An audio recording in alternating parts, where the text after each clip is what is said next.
Informasi pertama, Saudara, Polisi Resort Parepare kembali berhasil menggagalkan peredaran sabu-sabu seberat 44 kg yang diselundupkan ke kota Parepare dengan melibatkan satu orang tersangka.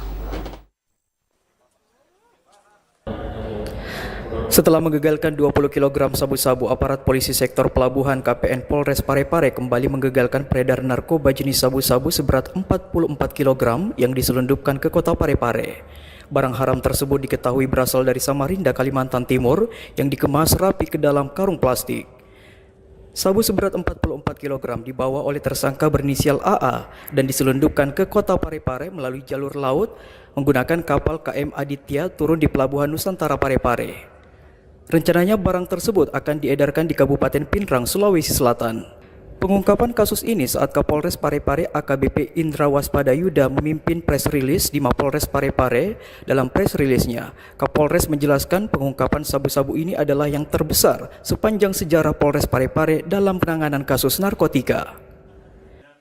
Kami dari pihak kepolisian menerima informasi masyarakat bahwa adanya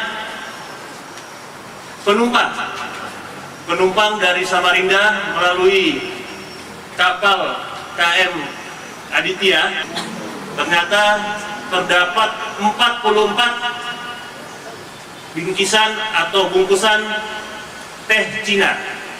Setelah melalui uji lapor, didapatkan berat sebanyak 43.928 gram atau hampir 44 kg. Dan ini merupakan pengungkapan narkotika terbesar selama Polres Parepare ada.